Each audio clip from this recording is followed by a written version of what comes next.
Hello friends, welcome to S M Kannada channel. Vasudeva Kutumba ಸೀರಿಯಲ್ನ ನಾಳಿನ ಸಂಚಿಕೆಯಲ್ಲಿ ಏನಾಗುತ್ತೆ ಅಂತ ನೋಡೋಣ.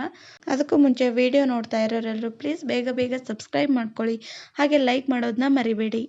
ಇನ್ನು ಸ್ವಾತಿ ವಂಶಿ ಊಟ ಬೇಡ ಅಂದರೂ ಕೂಡ ರೂಮ್ಗೆ ಊಟ ತೊಗೊಂಬರ್ತಾಳೆ. ಆಗ ತಗೊಳ್ಳಿ ಊಟ ಮಾಡಿ ಅಂತ ಹೇಳ್ತಾಳೆ. ಆಗ ವಂಶಿ ಊಟ ಬೇಡ ಅಂತ ತಾನೇ ಎದ್ದು ಬಂದಿದ್ದು. ಅಲ್ಲ ಕಣೆ, ಇಷ್ಟೆಲ್ಲ ಆದ್ರೂ ಏನೂ ಆಗೇ ಇಲ್ಲ ನನ್ನ ಥರ ಊಟ ತಂದಿದೆಯಲ್ಲ ಅಂತ ಹೇಳ್ತಾನೆ. ಆಗ ಸ್ವಾತಿ, ನಾನು ಇಷ್ಟೆಲ್ಲ ಹೇಳಿದ ಮೇಲೂ ನಿಮ್ಗೆ ಯಾರಿಗೂ ಅರ್ಥನೇ ಆಗ್ತಾ ಇಲ್ಲ ವಂಶಿ ಅವರೇ. ಅಲ್ಲ, ಪಶುಪತಿ ರಾಗಿಣಿ ಏನು ತಪ್ಪೇ ಮಾಡಿಲ್ಲ, ಎಲ್ಲ ತಪ್ಪು ಮಾಡಿರೋದು ನಾನೇ ಅನ್ನೋ ಥರ ನೀವೆಲ್ಲರೂ ರಿಯಾಕ್ಟ್ ಮಾಡಿದ್ರೆ ಒಂದ್ಸಲ ಅವ್ನು ಏನು ಮಾಡಿದಾನೆ ಅಂತ ನೆನಪು ಮಾಡ್ಕೊಳ್ಳಿ ಅಂತ ಹೇಳ್ತಾಳೆ. ಆಗ ವಂಶಿ ಕೋಪ ಮಾಡಿಕೊಂಡು, ಹೇಳಿದನ್ನೇ ಪದೇ ಪದೇ ಹೇಳೋಕೆ ಬರಬೇಡ ನೀನು. ಅವ್ರು ಕೆಟ್ಟವರು ಅಂತ ನನಗೂ ಚೆನ್ನಾಗಿ ಗೊತ್ತು, ಆದರೆ ನೀನು ಮಾಡಿರೋ ಕೆಲಸದಿಂದ ಅಜ್ಜಿ ತಾತನ ಮರ್ಯಾದೆ ಹೋಗಿರೋದಲ್ಲಿ ಅಂತ ಹೇಳ್ತಾನೆ. ಆಗ ಸ್ವಾತಿ, ವಂಶಿ ಅವರು ಇವಾಗ ನಿಮಗೆ ಮರ್ಯಾದೆ ಹೋಯ್ತು ಅಂತ ಅನಿಸಿರ್ಬೋದು, ಆದರೆ ರಾಗಿಣಿ ಈ ಮನೆ ಸೊಸೆಯಾಗಿ ಬಂದರೆ ಏನೆಲ್ಲ ಆಗಿರೋದು ಅಂತ ಕಲ್ಪನೆ ಆದರೂ ಇದೆಯಾ ನಿಮಗೆ? ನನ್ನ ಹುಡುಗಿ ಅಂತಾನು ನೋಡದೆ ನನ್ನ ಕಿಡ್ನ್ಯಾಪ್ ಮಾಡಿದ್ರು. ಆಗ ನಂಗೆ ಎಷ್ಟು ಭಯ ಆಗಿತ್ತು ಗೊತ್ತಾ? ಯೋಚನೆ ಮಾಡಿ, ಅಂಥವಳು ಈ ಮನೆಗೆ ಸೊಸೆಯಾಗಿ ಬಂದರೆ ಅಜಯ್ ಅವ್ರ ಲೈಫ್ ಏನಾಗಬೇಡ ಅಂತಾಳೆ. ಆಗ ವಂಶಿ, ಅದೆಲ್ಲ ನನಗೂ ಚೆನ್ನಾಗಿ ಗೊತ್ತು, ಆದರೆ ಈ ಟೈಮಲ್ಲಿ ನೀನು ಮಾಡಿರೋ ತಪ್ಪು ಅಂತ ಹೇಳ್ತಾ ಇದ್ದೀನಿ ಅಂತ ಹೇಳ್ತಾನೆ. ಆಗ ಸ್ವಾತಿ, ಈ ಟೈಮಾ? ಹಾಗಾದ್ರೆ ನಮಗೆಲ್ಲ ಏನಾದರೂ ನಿಮಗೆ ಪರವಾಗಿಲ್ವಾ? ಆ ರಾಗಿನಿ ಈ ಮನೆಗೆ ಸೊಸೆಯಾಗಿ ಬರೋದಕ್ಕೆ ಬಿಡಬೇಕು ಅಂತಾನಾ ಅಂತಾಳೆ. ಈ ಮದುವೆ ಡ್ರಾಮಾ ಮುಗಿಯೋವರೆಗೂ ಸುಮ್ಮನೆ ಇರು ಅಂದೆ ತಾನೆ. ಆಮೇಲೆ ಆ ರಾಗಿನಿ ಈ ಮನೆಗೆ ಬಂದ್ರಷ್ಟು ಬಿಟ್ರಷ್ಟು ನಿನಗೆ ಮ್ಯಾಟ್ರ್ ಆಗಲ್ಲ ಅಲ್ವಾ? ನೀನೇ ನನ್ನ ಮಾತು ಕೇಳಿದ್ಯಾ? ಕಂಪ್ಲೇಂಟ್ ಕೊಟ್ಟೆ, ಪಶುಪತಿನ ಅರೆಸ್ಟ್ ಮಾಡಿಸ್ದೆ, ಎಲ್ಲ ಮಾಡಿದ್ದು ಈ ಮನೆ ಒಳ್ಳೇದಕ್ಕಾಗಿ ಅಂತ ಹೇಳಿದೆ. ಅದನ್ನ ನಾನು ನಂಬ್ಕೊಂಡೆ. ಆದರೆ ನೀನು ಮಾಡಿದ್ದೇನು? ಕಂಪ್ಲೇಂಟ್ ವಾಪಸ್ ತಗೊಳ್ಳೋ ನೆಪದಲ್ಲಿ ಬೇರೆ ಡ್ರಾಮಾ ಮಾಡ್ಕೊಂಡ್ ಬಂದಿದೀಯಾ? ನೀನು ಹಾಕಿರೋ ಕಂಡೀಷನ್ಸ್ನ ಒಪ್ಕೊಂಡೆ ತಾನೇ ಸ್ಟೇಷನ್ಗೆ ಕರ್ಕೊಂಡೋಗಿರೋದು. ಅಲ್ಲಿ ಹೋದ್ಮೇಲೆ ಏನು ಮಾಡಿದೆ? ಮನೆ ಪತ್ರ ವಾಪಸ್ ಕೊಡೋವರೆಗೂ ಕಂಪ್ಲೇಂಟ್ ವಾಪಸ್ ತಗೊಳ್ಳಲ್ಲ ಅಂತ ಹೊಸ ಡ್ರಾಮಾ ಶುರು ಮಾಡಿದೆ. ನಿನಗೆ ನನ್ನ ಮೇಲೆ ಸ್ವಲ್ಪನೂ ನಂಬಿಕೆ ಇಲ್ಲ ಅಲ್ವಾ? ಇಷ್ಟು ದಿನ ನಾನು ಎಲ್ಲ ಮಾಡ್ತಿರೋದು ಈ ಮನೆಗೋಸ್ಕರ ಅಂತ ಫೋರ್ಸ್ ಕೊಡ್ತಾ ಇದ್ದೆ ಅಲ್ವಾ? ಅದೆಲ್ಲ ಫೇಕಾ ಅಂತಾನೆ. ಆಗ ಸ್ವಾತಿ, ವಂಶಿ ಅವರೇ, ನಿಮ್ಮ ಮೇಲೆ ನಂಬಿಕೆ ಪ್ರಶ್ನೆ ಅಲ್ಲ, ಪಶುಪತಿ ರಾಗಿಣಿ ಎಂಥವ್ರು ಅಂತ ಗೊತ್ತಿದ್ಮೇಲೆ ನಾನು ಈ ಥರ ಮಾಡಿದ್ದವರು ನನ್ನ ಧರ್ಮಾಧಿಕಾರಿ ಸ್ಥಾನನ ಕಿತ್ಕೊಂಡು ನನಗೆ ಮೋಸ ಮಾಡಿದಾಗ ನನಗೆ ಹೇಗೆ ಫೀಲ್ ಆಯಿತು ಅಂತ ನಿಮ್ಗೆ ಗೊತ್ತು ತಾನೆ. ಹಾಗಿದ್ಮೇಲೆ ಅವ್ರು ಮಾಡಿದ್ದು ಸರಿ ಅಂತೀರಾ ಅಂತಾಳೆ. ಆಗ ವಂಶಿ, ಅವ್ರು ಮಾಡಿದ್ದು ಸರಿ ಅಂತ ನಾನು ಯಾವತ್ತೂ ಹೇಳಿಲ್ಲ. ಅವನು ಎಂಥವನು ಅಂತ ಎಲ್ರಿಗೂ ಗೊತ್ತು, ಆದರೆ ನೀನು ಈ ಡ್ರಾಮಾ ಮಾಡಿರೋದು ನಿನ್ನ ಮನೇನ ವಾಪಸ್ ತಗೊಳ್ಳೋದಕ್ಕೆ ಅಂತ ಹೇಳು. ಅದನ್ನ ಬಿಟ್ಟು ನಮ್ಮ ಮನೆಗೋಸ್ಕರ ಅಂತ ಮಾತ್ರ ಕವರ್ ಅಪ್ ಮಾಡಬೇಡ ಇದನ್ನ ಅಂತ ಹೇಳ್ತಾನೆ. ಹೋಗಿ ನಿನ್ನನ್ನು ನಂಬುದ್ನಲ್ಲ ಅಂತಾನೆ. ಆಗ ಸ್ವಾತಿ, ಪ್ಲೀಸ್ ವಂಶಿ ಅವರೇ, ಎಲ್ಲ ಗೊತ್ತಿದ್ದು ಈ ಥರ ಮಾತಾಡಬೇಡಿ. ಕಂಪ್ಲೇಂಟ್ ತಗೊಳ್ಳೋದಿದ್ರು ಸುಮ್ಮನೆ ಯಾಕೆ ಹಾಗೆ ತಗೋಬೇಕು? ನಮ್ಮ ಮನೇನ ವಾಪಸ್ ತಗೊಂಡು ಕಂಪ್ಲೇಂಟ್ ವಾಪಸ್ ತಗೋಬೋದಲ್ಲ ಅನ್ನಿಸ್ತು. ಇದರಲ್ಲಿ ತಪ್ಪೇನಿದೆ? ಆ ಪಶುಪತಿ ಜೈಲಿಂದ ಬಂದಾಯ್ತು, ನಮ್ಮ ಮನೇನು ನಮಗೆ ಸಿಕ್ಕಾಯ್ತು. ನಾನೇನಾದರೂ ಈ ಟೈಮಲ್ಲಿ ನಮ್ಮ ಮನೆ ವಾಪಸ್ ತಗೊಳ್ದೇ ಇದ್ದಿದ್ರೆ ಇನ್ಯಾವತ್ತೂ ತಗೊಳಕ್ ಆಗ್ತಾ ಇರ್ಲಿಲ್ಲ ಅಂತ ಹೇಳ್ತಾಳೆ. ಆಗ ವಂಶಿ, ಅದನ್ನೇ ಹೇಳ್ತಾ ಇರೋದು ನಾನು, ನಿನ್ನ ಸ್ವಾರ್ಥಕ್ಕೋಸ್ಕರ ಇಷ್ಟೆಲ್ಲ ಮಾಡೋ ಅವಶ್ಯಕತೆ ಇತ್ತಾ? ಅಜ್ಜಿ ತಾತನ ಚೆನ್ನಾಗಿ ನೋಡ್ಕೋತಾ ಇದೀಯಾ, ಮದ್ವೆ ವಿಷಯನ ಚೆನ್ನಾಗಿ ಹ್ಯಾಂಡಲ್ ಮಾಡ್ತಾ ಇದೀಯಾ ಅಂತ ನಿನ್ ಮೇಲೆ ಸ್ವಲ್ಪ ಸಾಫ್ಟ್ ಕಾರ್ನರ್ ಇತ್ತು, ಆದ್ರೆ ಹುಡುಗಿರ್ ವಿಚಾರದಲ್ಲಿ ನನ್ನ ನಿರ್ಧಾರ ಕರೆಕ್ಟಾಗೇ ಇದೆ ಅಂತ ನೀನು ಪ್ರೂವ್ ಮಾಡಿಬಿಟ್ಟೆ ಅಂತ ಹೇಳ್ತಾನೆ. ಆಗ ಸ್ವಾತಿ, ವಂಶಿ ಅವರೇ, ನಾನು ಮಾಡಿದ್ದು ನಿಮ್ಗೆ ಅಷ್ಟೊಂದು ತಪ್ಪು ಅಂತ ಅನಿಸ್ತಾ ಇದ್ರೆ ನಾನು ಮನೆ ಬಿಟ್ಟು ಹೊರಟೋಗ್ತೀನಿ ಅಂತಾಳೆ. ಆಗ ವಂಶಿ, ಏನು ಹೊಸ ಡ್ರಾಮಾ ಶುರು ಮಾಡ್ತಾ ಇದೆಯಾ? ಇದಕ್ಕೆಲ್ಲ ನಾನು ಹೆದರ್ಕೊಳ್ಳಲ್ಲ ಅಂತಾನೆ. ಆಗ ಸ್ವಾತಿ, ಇಲ್ಲ ವಂಶಿ ಅವರೇ, ನಾನು ನಿಜಾನೇ ಹೇಳ್ತಾ ಇದ್ದೀನಿ. ನನ್ನಿಂದ ನಿಮಗೆಲ್ಲ ತುಂಬ ತೊಂದರೆ ಆಗ್ತಾ ಇದೆ ಅಲ್ವಾ? ನಾನು ಹೊರಟೋಗ್ತೀನಿ. ಅಜ್ಜಿ ತಾತ ಏನಾದರೂ ಕೇಳಿದ್ರೆ ಮುಖ ತೋರ್ಸೋಕ್ಕಾಗದೆ ಮನೆ ಬಿಟ್ಟು ಹೋದ್ಲು ಅಂತ ಹೇಳ್ಬಿಡಿ ಅಂತಾಳೆ. ಆಗ ವಂಶಿ, ಮನೆ ಬಿಟ್ಟು ಹೋಗೋರು ಯಾರು ಹೋಗ್ತೀನಿ ಅಂತ ಅನೌನ್ಸ್ಮೆಂಟ್ ಮಾಡಿ ಹೋಗಲ್ಲ. ಮನೆ ಬಿಟ್ಟು ಹೋಗ್ತಾ ಇರ್ತಾರೆ. ಮನುಷ್ಯನಿಗೆ ಸ್ವಲ್ಪನಾದ್ರೂ ಸ್ವಂತಿಕೆ ಅನ್ನೋದು ಇರಬೇಕು. ಮನೆ ಬಿಟ್ಟು ಹೋಗ್ತಾಳಂತೆ. ಮನೆ ಬಿಟ್ಟು ನೋಡು, ಬೇರೆಯವ್ರ ಫೀಲಿಂಗ್ಸ್ಗೆ ಸ್ವಲ್ಪ ಬೆಲೆ ಕೊಡೋದನ್ನ ಕಲಿ. ಅವಾಗ ಈ ಥರ ಡ್ರಾಮಾ ಆಡೋದು ತಪ್ಪುತ್ತೆ. ನಿನ್ನ ಈ ಥರ ಡ್ರಾಮಾ ಎಷ್ಟೆಲ್ಲ ನೋಡಿಲ್ಲ ನಾನು ಅಂತ ಸ್ವಾತಿಗೆ ಬೈದ್ಬಿಟ್ಟು ಕೋಪ ಮಾಡ್ಕೊಂಡು ವಂಶಿ ಹೋಗ್ತಾನೆ. ಆಗ ಸ್ವಾತಿ ಬೇಜಾರು ಮಾಡ್ಕೊಂಡು ಅಳ್ತಾ ಮನೆ ಬಿಟ್ಟು ಹೋಗೋ ನಿರ್ಧಾರನ ಮಾಡ್ತಾಳೆ. ಇನ್ನು ಈ ಕಡೆ ಪದ್ಮ ಅವರು ಅವ್ರ ಗಂಡನ ಫೋಟೋ ಮುಂದೆ ನಿಂತ್ಕೊಂಡು ಕೈ ಮುಗಿದು, ರೀ, ನಿಮ್ಗೆ ಎಲ್ಲ ಗೊತ್ತು, ಆ ಪಶುಪತಿ ಮೋಸದಿಂದ ನಮ್ಮ ಮನೆ ಕಿತ್ಕೊಂಡ. ಸ್ವಾತಿ ಅದನ್ನ ನಮಗೆ ದಕ್ಕಿಸ್ಕೊಡ್ಬೇಕು ಅಂತ ಎಷ್ಟೆಲ್ಲ ಕಷ್ಟಪಟ್ಲು. ಕೊನೆಗೆ ತನ್ನ ಧರ್ಮಾಧಿಕಾರಿ ಪಟ್ಟಾನು ಬಿಟ್ಕೊಟ್ಲು. ನಮ್ಮ ಮನೆ ನಮಗೆ ಸಿಕ್ಕಲ್ಲ ಅಂತ ಅದ್ರ ಆಸೆನೇ ಬಿಟ್ಬಿಟ್ಟಿದ್ದೆ ನಾನು.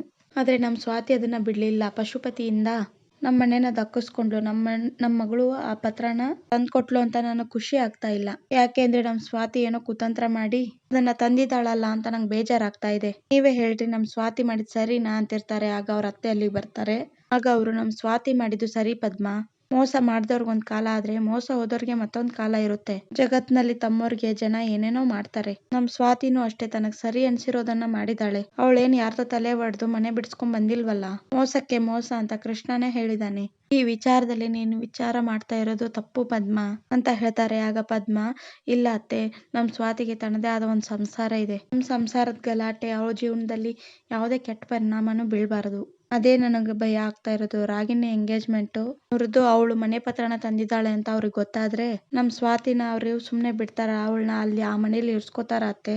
ಅಂತ ಹೇಳ್ತಾರೆ. ಆಗ ಅವ್ರ ಅತ್ತೆ ಹಾಗೆಲ್ಲ ಏನೂ ಆಗಲ್ಲ ಪದ್ಮ. ಪಶುಪತಿ ಎಂತವನು ಅಂತ ಅವ್ರಿಗೆಲ್ಲ ಗೊತ್ತಿದೆ. ಮನೆ ನಮಗ್ ಸಿಕ್ತಲ್ಲ, ನಿನ್ ಮಗಳು ಯಾವ್ದಕ್ಕೂ ಜಗ್ಲಿಲ್ಲ ಅಂತ ಸಂತೋಷ ಪಡೋದ್ ಬಿಟ್ಟು ಈಗ ಬೇಜಾರ್ ಮಾಡ್ಕೊಂಡಿದ್ಯಲ್ಲ ಪದ್ಮ. ಸ್ವಾತಿ ಎಲ್ಲಾರ್ಗು ಒಳ್ಳೇದಾಗ್ಲಿ ಅಂತಾನೆ ಇಷ್ಟೆಲ್ಲ ಕಷ್ಟಪಟ್ಟಿದ್ದಾಳೆ. ಅವಳಿಗೂ ಒಳ್ಳೇದಾಗುತ್ತೆ, ನೀನೇನು ಯೋಚನೆ ಮಾಡ್ಬೇಡ ಅಂತ ಹೇಳಿ ಸಮಾಧಾನ ಮಾಡ್ತಾ ಇರ್ತಾರೆ. ಇನ್ನು ಈ ಕಡೆ ವಂಶಿ ರೆಡಿ ಆಗ್ಬಿಟ್ಟು ರೂಮಿಗೆ ಬರ್ತಾನೆ. ಆಗ ಸ್ವಾತಿ ಕಾಣ್ತಿರೋದಿಲ್ಲ. ಇವಳು ಎಲ್ಲಿ ಹೋದ್ಲು ಅಂತ ಅನ್ಕೊಂಡು ಎಲ್ಲಾದ್ರೂ ಹೋಗ್ಲಿ, ನಂಗೇನು ಇವತ್ತು ಅವಳನ್ನ ಆಫೀಸ್ಗೂ ಕರ್ಕೊಂಡು ಹೋಗೋದಿಲ್ಲ, ಯಾರನ್ನೂ ನಂಬಾರ್ದು ಅನ್ನೋದನ್ನ ಇವಳು ನಿಜ ಮಾಡ್ಬಿಟ್ಲು ಅಂತ ಅನ್ಕೊಂಡು ಹೋಗ್ತಾ ಇರ್ತಾನೆ. ಇನ್ನು ಈ ಕಡೆ ಪದ್ಮ ಅವ್ರ ಅತ್ತೆ ಇಬ್ರು ಮನೆಯಿಂದ ಹೊರಗಡೆ ನಿಂತಿರ್ತಾರೆ. ಆಗ ಅವ್ರ ಅತ್ತೆ ಹೊರಗಡೆ ನಿಂತ್ಕೊಂಡು ತಿಂಡಿ ತಿಂತಾ ಇರ್ತಾರೆ. ಆಗ ಪದ್ಮ ಅವರು, ಏನೋ ಅತ್ತೆ ನೀವು ಇಲ್ಲಿ ನಿಂತ್ಕೊಂಡು ತಿಂತಾ ಇದ್ರ, ಅಳಿಯಂದ್ರು ನೋಡಿದ್ರೆ ಏನ್ ಅನ್ಕೊಳಲ್ಲ ಅಂತಾರೆ. ಆಗ ಅವ್ರ ಅತ್ತೆ, ಅಳಿಯಂದ್ರು ನೋಡಿದ್ರೆ ಏನು ಅನ್ಕೊಳಲ್ಲ, ಆದ್ರೆ ನಿನ್ ಮಗಳು ಗೀತಾ ಬಂದ್ರೇನೆ ಏನಾದ್ರೂ ಅಂತಾಳೆ ಅಂತ ಹೇಳ್ತಾರೆ. ಆಗ ಪದ್ಮ, ಅವಳೇನ್ 3 ಹೊತ್ತು ನಿಮ್ ನೋಡ್ಕೊಂಡು ಕೂತಿರ್ತಾಳ, ಅವಳು ಅಂಗಡಿಗೆ ಹೋದ್ಮೇಲೆ ನೀವು ತಿನ್ಬೋದಿತ್ತಲ್ವಾ ಅಂತಾರೆ. ಆಗ ಅವ್ರ ಅತ್ತೆ ಗೀತಂಗೆ, ಆ ಪ್ರೀತಿ ಮೇಘ ಯಾರಾದ್ರೂ ಹೇಳ್ಬಿಟ್ರೆ ನಿಂಗೆ ಗೊತ್ತಾಗಲ್ಲ, ಸುಮ್ನೆ ಇರು ಅಂತಾರೆ. ಆದ್ರೆ ಅವರು ವಂಶಿಗೋಸ್ಕರ ಕಾಯ್ತಾ ಇರ್ತಾರೆ. ಹೀಗೆ ಅವರು ತಮಾಷೆ ಮಾತಾಡ್ತಾ ನಿಂತಿರ್ತಾರೆ ಅಲ್ಲಿ. ಆಗ ವಂಶಿ ಹೋಗ್ತಾ ಇರ್ತಾನೆ ಅಲ್ಲಿ. ಆಗ ಪದ್ಮ ಅವರು ವಂಶಿನ ಕರೆದು, ಅಂದ್ರೆ ನಿಮ್ಮ ಹತ್ರ ಸ್ವಲ್ಪ ಮಾತಾಡ್ಬೇಕಾಗಿತ್ತು ಅಂತ ಕೇಳ್ತಾರೆ. ಆಗ ವಂಶಿ, ಮಾತಾಡಕ್ಕೆ ಏನ್ ಉಳ್ಕೊಂಡಿದೆ ಅತ್ತೆ ಅಂತಾನೆ. ಆಗ ಪದ್ಮ ಅವರು, ಸ್ವಾತಿ ಎಂಗೇಜ್ಮೆಂಟ್ ನಿಲ್ಸಿದ್ಲು ಅಂತ ಕೋಪನಾ ಅಂತಾರೆ. ಆಗ ವಂಶಿ, ಕೋಪ ಬರ್ದೆ ಇನ್ನೇನಾಗುತ್ತೆ ಹೇಳಿ, ಅಜ್ಜಿ ತಾತ ದುರ್ಗಮ್ಮ ಎಷ್ಟು ಬೇಜಾರ್ ಮಾಡ್ಕೊಂಡಿದ್ದಾರೆ ಗೊತ್ತಾ, ಅವ್ರನ್ನ ನೋಡೋಕೆನೆ ಕಷ್ಟ ಆಗ್ತಾ ಇದೆ ಅಂತ ಹೇಳ್ತಾನೆ. ಆಗ ಪದ್ಮ, ನಂಗೆ ಗೊತ್ತಾಗುತ್ತೆ ಅಳಿಯಂದ್ರೆ, ಆದ್ರೆ ನನ್ನ ಮಗಳು ಯಾಕೆ ಈ ತರ ಮಾಡಿದ್ಲು ಅಂತ ನೀವೇ ಒಂದ್ಸಲ ಯೋಚನೆ ಮಾಡಿ. ಆ ಪಶುಪತಿ ನಮ್ಗೆ ಮೊದ್ಲಿಂದನೂ ಕಷ್ಟ ಕೊಡ್ತಾನೆ ಇದ್ದಾನೆ. ನಮ್ ಕಣ್ ಮುಂದೆನೆ ನನ್ನ ಮಗಳು ಧರ್ಮಾಧಿಕಾರಿ ಪಟ್ಟಣ ಕಿತ್ಕೊಂಡ. ನಿಜ ಹೇಳ್ಬೇಕು ಅಂದ್ರೆ ಅವ್ನ ಮನುಷ್ಯನೇ ಅಲ್ಲ ಅಂತಾರೆ. ಆಗ ಅವ್ರ ಅತ್ತೆ, ಅಳಿಯಂದ್ರೆ ಹಾಗೆ ನೀನ್ ನಿತಿನ್ನ ಮದ್ವೆ ಆಗ್ತೀನಿ ಅಂತ ಬೆನ್ ಹತ್ತಿದ್ಲು, ಈಗ ದಿಢೀರ್ನೆ ಚೇಂಜ್ ಮಾಡಿ ಅಜಯ್ನ ಮದ್ವೆ ಆಗ್ತಿದ್ದಾಳೆ. 15 ದಿವ್ಸಕ್ಕೊಂದ್ಸಲಿ ಹೇಗ್ ಮನ್ಸನ್ನ ಬದಲಾಯಿಸ್ತಾರೋ ಏನೋ ಅಂತಿರ್ತಾರೆ. ಆಗ ಪದ್ಮ ಅವರು, ನಮ್ ಸ್ವಾತಿ ಏನೋ ವಿಚಾರ ಮಾಡಿನೇ ಈ ನಿರ್ಧಾರನ ತಗೊಂಡಿದ್ದಾಳೆ. ಆ ರಾಗಿಣಿಗೆ ನಿಮ್ಮನೆ ಸೊಸೆಯಾಗಿ ಬರ್ಬೇಕು ಅಂತ ಯಾಕೆ ಹಠ ಹೇಳಿ, ಆ ಮನೆಗೆ ಸೊಸೆಯಾಗಿ ಬಂದು ಸೇರ್ಕೊಂಡು ನನ್ನ ಮಗಳಿಗೆ ಕಷ್ಟ ಕೊಡ್ಬೇಕು, ಅವಳ ಜೀವನನ ಹಾಳು ಮಾಡ್ಬೇಕು ಅಂತ. ಇಲ್ಲ ಅಂದ್ರೆ ಇಷ್ಟು ಬೇಗ ಮದ್ವೆ ಎಂಗೇಜ್ಮೆಂಟ್ ಅಂತ ತಯಾರಾಗ್ತಾ ಇದ್ಲಾ ಹೇಳಿ ನೋಡೋಣ. ನಿಮ್ ಮನೇನ ಆ ಪಶುಪತಿ ರಾಗಿಣಿಯಿಂದ ಉಳಿಸ್ಕೋಬೇಕು ಅಂತಾನೆ ನನ್ ಮಗಳು ಇಂಥ ಕೆಲಸ ಮಾಡಿದಾಳೆ. ಅವಳಿಗೆ ಗೊತ್ತು ಈ ಎಂಗೇಜ್ಮೆಂಟ್ ನಿಲ್ಲಿಸ್ಬಿಟ್ರೆ ನೀವೆಲ್ಲ ಅವಳಿಗೆ ಏನ್ ಮಾಡ್ತೀರಾ ಅಂತ. ಆದ್ರೂ ಹೆದರ್ದೆ ಈ ಕೆಲಸ ಮಾಡಿದಾಳೆ ಅಂದ್ರೆ ಇದರಿಂದ ಏನಾದ್ರೂ ಒಂದ್ ಕಾರಣ ಇದ್ದೇ ಇರುತ್ತೆ ತಾನೆ ಅಂತ ಹೇಳ್ತಿರ್ತಾರೆ. ಹಾಗೆ ವಂಶಿ ಅವ್ರ ಮಾತನ್ನ ಸಮಾಧಾನದಿಂದ ಕೇಳಿ ಆಮೇಲೆ ಮನೆಗೆ ಹೋಗ್ತಾನೆ. ಹಾಗೆ ಅವ್ರ ರೂಮ್ಗೆ ಹೋಗಿ ಅಲ್ಲಿ ಸ್ವಾತಿ ಬರೆದಿಟ್ಟಿರೋ ಲೆಟರ್ ಅವನಿಗೆ ಸಿಗುತ್ತೆ. ಆ ಲೆಟರ್ ಅಲ್ಲಿ ಸ್ವಾತಿ, ಅಜ್ಜಿ ತಾತ ನನ್ನ ಎಲ್ಲಿ ಅಂತ ಕೇಳಿದ್ರೆ ನಿಮ್ಗೆ ಮುಖ ತೋರ್ಸಕ್ ಆಗದೆ ಓಡೋದ್ಲು ಅಂತ ಹೇಳ್ಬಿಡಿ. ಪರವಾಗಿಲ್ಲ ವಂಶಿ ಅವ್ರೆ, ನಿಮ್ಮಿಂದ ನನಗ್ ತುಂಬಾ ಹೆಲ್ಪ್ ಆಗಿದೆ. Thank you so much. ಇವತ್ತಿಗೆ ನಮ್ ಮದ್ವೆ ಡ್ರಾಮಾ ಮುಗೀತು ಅಂತ ಅನ್ಕೊಳ್ಳಿ.